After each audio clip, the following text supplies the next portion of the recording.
Welcome everybody to the monthly Breath Club live. Today I've got some pretty cool questions. If you're new here to the Breathwork channel, my name is Jesse Coomer. I am a breathworker, and then, if you would have asked me, I guess 15, 20 years ago, hey, what's a breath worker? I would have had no idea.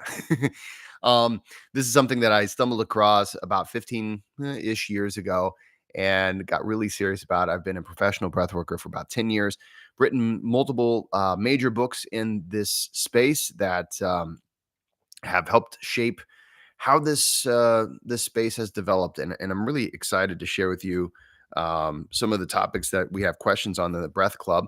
The Breath Club is available on Patreon for just like $5 a month. You can be a part of this. You get access to my full catalog of breathwork sessions. This month we have a sleep session, and then we have an altered state session. And hey, Mike, take a deep breath. Good seeing you. So we have multiple techniques that we're doing this month. We are doing some altered state this month in the Breath Club. So we'll talk a little bit about altered state, how to approach that. Because actually, I recently had a reel, or I guess a short, on YouTube that's sort of got a lot of questions, and so we're going to talk about that. And actually, I got a question from one of the people in the Patreon club as well on that. So especially dealing with the safety of breath work.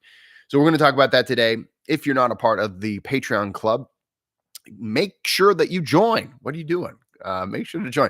Go to patreon.com/Midwestern Method. That is the old name of this channel. I will eventually update it to the Breathwork channel, but you can head over there, and we will. Hey, Wendy, good to see you. Good to see. Hey, Dan. But if you head over there, you can get access to that as well. So let's get into it. All right. So today we have a few different questions, and just to kind of sort of jump right into it. So I had a reel or a YouTube short that was recently made out of one of these, and it was talking about the dangers of breath work, specifically altered state breath. I want to make sure I have good breath for all of you. So I'm Altoids. So this was, I was talking about the dangers, and this is one of these things in the world of breathwork where not a lot of people talk about the safe thing, regardless of what kind of breathing technique you're doing. It's generally considered to be very safe, but there are many people who should not be doing certain styles of breath work, or it's possible also to push a person a little too fast into some styles of breath work and to have a very negative response. In addition to that, when a person, another thing about the world of breath work is that misunderstandings. So, for instance, early on, if you would see a person have a seizure or some kind of seizure-esque thing that would happen as a result of transient hypocalcemia, which is something that can happen if you are. And this is not something that we want to have happen, but it does happen sometimes. And people would say, oh, wow, that was a person who just worked their way through some major emotional thing. That was trauma leaving the body. Now, we know that's not the case anymore. It's something that a lot of times you might hear people say when we are working emotional regulation. It's not like you actually have to have something like that happen. Your goal here is to form a better relationship with yourself or that emotion. It's not to have, some kind of a weird seizure type thing. So I recently had a short that I was talking about this, and people were like, well, what? Oh, it's just breathing, man, and yes, there are some possible side effects. Now, again, it's generally very safe, which is why I feel very comfortable sharing it with the world. But It's something where you do want to have an expert who's leading you through. And if you become a breath worker, you do want to have a level of expertise before you go out into the world. So that was one of the questions, and I do appreciate that question from John. Thanks so much for asking about that. I just also had a question, and this comes from Anne. Hey, James, good to see you. This comes from Anne. Let's see here. Mm. Okay, so Anne is asking.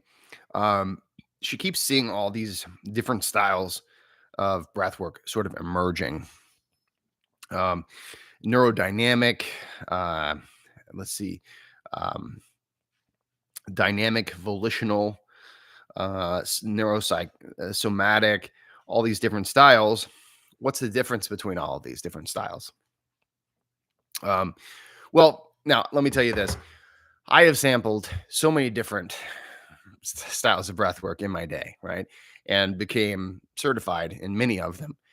I can tell you this about most of the styles of breath work. Anytime you hear someone adding, neuro, or somatic of the body, or this one that was shared in my in the language of breath group, someone had found something called dynamic volitional respiratory modulation. What happens so often is that a person wants to sort of develop their own brand. They're doing sort of the same thing that has been done for years and years, like for instance, like a rebirthing, and ultimately a lot of what you see nowadays is still rebirthing, just sort of rewarmed, right?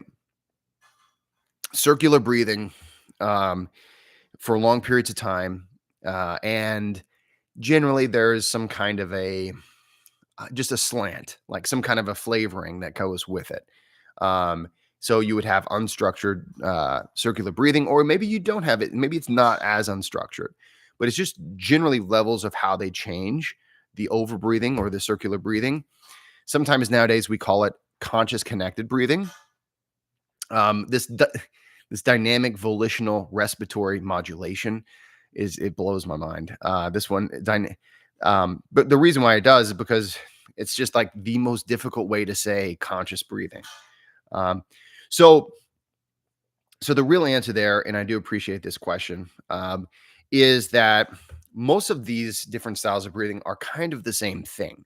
Um, and if you go to these, I've gone to quite a few of them just to kind of experiment with it. Um, most of the time, it's like, okay, we're going to be a lot of it nowadays is breathe in through the nose, breathe out through the mouth, which if you go back to the early rebirthers, they would never do such a thing. It's in and out through the nose or in and out through the mouth. If you do, and the reason for that is that they believed that completed the energy channel. It's in and out through the mouth or in and out through the nose only. In through the nose, out through the mouth, no. Right. Now, I'm personally a fan of in and out through the nose if possible, but not because of energy channels, but I'm a fan of it because of what we know about how the brain recognizes the difference between nasal breathing and mouth breathing, and it sends a safety signal back into your psychology. Okay, that's one of the reasons why I'm so in favor of nasal breathing only. So thank you so much for that question. God, I caught a cold. And back whenever I was a Wim Hof guy, I would have been embarrassed to admit that, which was, I don't know, maybe it's part of the trauma of being part of that organization. But I did catch a cold. Sometimes we do that. It is part of having a healthy immune system, actually, to have some cold and flu symptoms now and then. It's not fun, but it's something we have now and then. All right. So let's see. Bear with me. Let's see here. James, he says the trick is to keep it simple. Nasal breathing keeps the lungs healthy. Very true. He says, still waiting on the guide. You know what? It is on my mind. And I've started work on it, James. So I promise you, I'm not just saying that. So one of the things whenever I bring that, I started working with some AI. So I was like, how can I do some cool visuals for this thing? So it is on the docket. I have been working on it, James. Um, thank you so much for the reminder. Okay, so let's see here. So we got some questions and well, hey, James, I am not messing with you. I actually have started it. Let's see here. I think it was Mark had a question. Let me just double check this. So here's the thing on in the Breath Club. Whenever you're a member at the $10 a month or higher, no, it's $20 a month or higher, you get to ask any question you like. And so Mark asked a question about the different kinds of breath work. So, but his question had so many questions in it that I wanted to I actually want to read word for word what he said because it was a whole bunch of stuff. Okay, here it is. So some people direct message me, other people will write a comment. So this was a comment. So Mark says, there's such a broad spectrum of breathing techniques, and this is true. There is a broad spectrum there. He says there's breath mechanics that can be maintained, heart resonance, which would seem to be a mainstream practice, and then there's altered states. How do you advise these aspects to be managed? What is a criteria to work with? How do you manage these to your specific needs and interests? I know it's more than one question. That's fine, Mark. You're in the club. So I think okay, so here's the thing. There are a lot of different styles of breath, okay? So I've been yes, it's like sunscreen, Paul. It's a broad spectrum. Um so anyway, I've been in this game for a long time. I've been in the breathwork world for quite some time. I started breathwork right before the big boom. Okay. So to give you an idea of what it was like back then, really, like, for instance, Wim Hof had not been even on Joe Rogan or on like YouTube. If you were looking for breath work, you had to find books or you had to go to like a yoga class. And so that's how I got into it initially. And over the years, my opinions and my views have developed and they've matured. And so over the years, I will say when it comes to how breathwork works, and this is why I didn't set out to invent the language of breath. Okay. And when you hear the language of breath, you're like, well, hey, there's another brand, right? That's just your brand of breath work, isn't it, Jesse? It's just kind of like it's just your, spin off of everybody else's thing, which it's not. So if you read the book, if you go through the course, um, you'll start to see what it is I've been wrestling with that ever since I wrote the book, A Practical Guide to Breathwork, this one here, which became a number one bestseller. I couldn't believe this. So I wrote that book in 2020, and that was one of the biggest sellers in like the world of breathwork. And so in that book, I tried to put together a book that is like, okay, here are all the different styles of breath work. Okay. And I tried to redefine breath work because the word breath work for the longest time has been associated with something where you're trying to get a psychedelic effect. Okay. So that's because breath work, the word was sort of coined by the rebirthers, like Leonard Orr and all those other ones.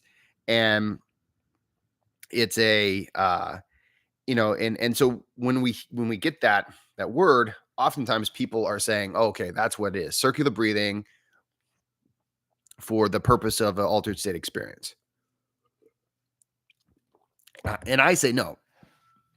I say breath work is any use of breathing for any purpose, right? And so it's conscious breathing, basically. That's the argument I made in A Practical Guide to Breath Work. And then I learned a lot more. And I wrote The Language of Breath. Let's see, this one here. My wife says I need to take this bookshelf out of here. She says it doesn't look that great. Or maybe I'll put some plants on it or something. I don't know. I got my books on it. How am I supposed to point to these books that I wrote? Anyway, the language of breath, it it is based off of how so I got into these deep breath works and got into the rebirthing parts and the vivations and all these things. And thank you, Wendy. I'm going to tell my wife that. Look at that. I think and then I can always point to these books. So what happened was, I was like, okay, I know interoception. There's something here. There's got to be something, a connection here, and I found it eventually. And I was very fortunate to be mentored by a neuroscientist and a research psychologist who worked with interoception. And so, when it comes to how to use all of the different forms of breath work together, you want to think about it just like they're words. So, you have a vocabulary. So, the average English speaker or any language, I don't know about other languages, but I know the average English speaker, you know tens of thousands of words. You probably know 100,000 words, right? Now, the number that you actually use is far fewer than that, right? The numbers that you actually use is far fewer than that. So there's this certain number of like core words that you use on a regular basis that get you what you want out of life. Because other people understand those words. Like for instance, if I were to say ponderous, some people know what that is. Some people will think it's something that it's not. Um, you know, there's different words that you may, want to use, right? Depending on the situation. How you say each word makes a difference. And so it's the exact same way with breath.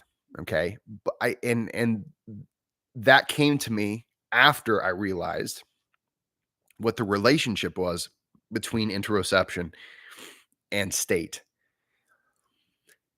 Because once you understand that, then it's really easy to apply breath to state because you understand how felt sense applies to it as well. So this is when it comes to knowing what you're feeling, um, being okay with your emotions, learning how to, uh, Paul, yes, save the shelf. Thank you, Paul.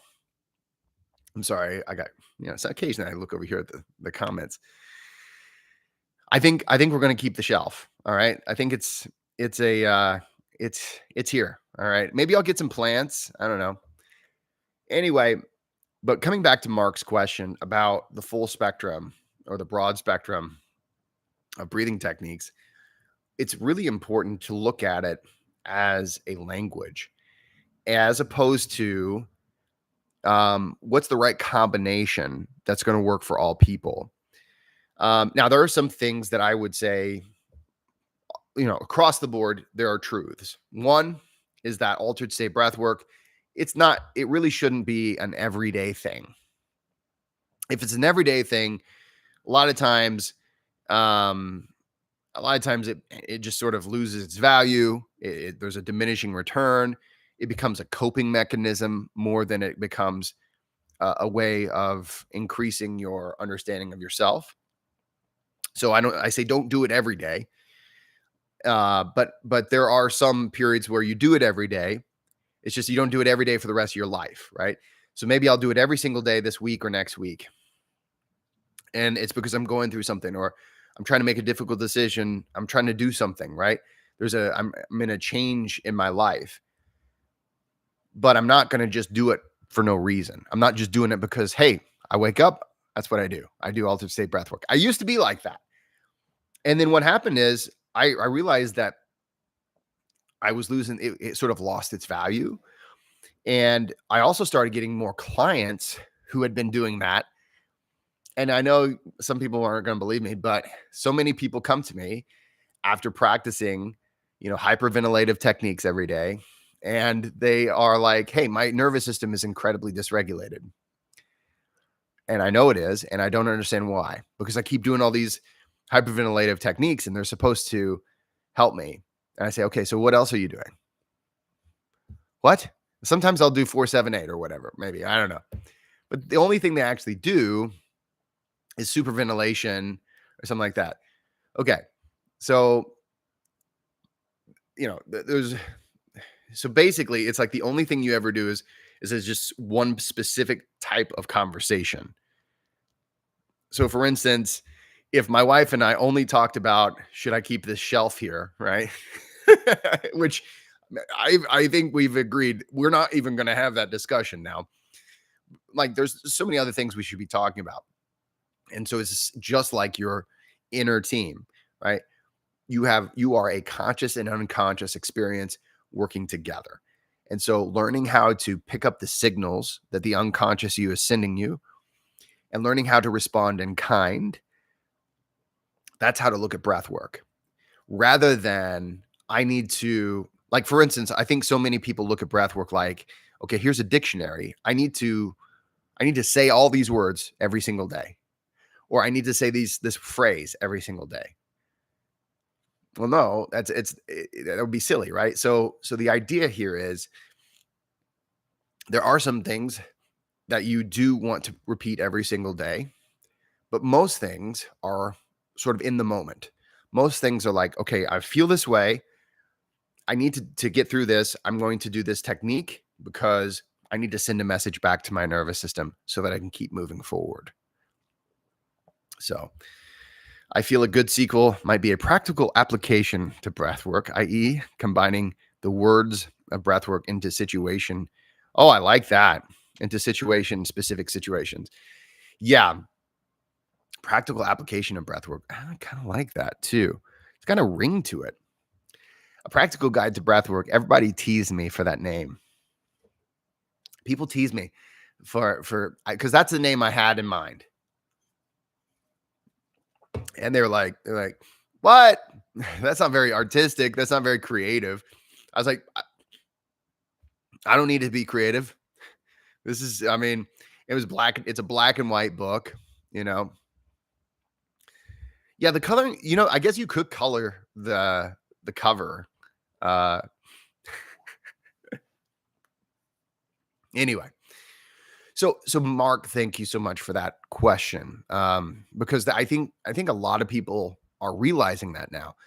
You've got so many different camps of breath work. You've got the Wim Hofs, you've got the Oxygen Advantage, you've got all these different various names for like circular breathing. You've got the coherence breathing. A lot of people think heart math is a specific style of breathing, and it's not. It's heart math is mostly a technology that helps you with just observing your heart rate variability going up whenever you're doing coherent breathing or heart rate variability or heart resonance frequency breathing. So you can call it coherence breathing. You can call it heart resonance frequency breathing. I tend to call it heart resonance frequency breathing. I don't know why. I used to just call it balance breathing. But then we find out that there's multiple ways you can do balance breathing. So anyway, hey James, thanks so much. Yeah, this channel, we are actually planning on a big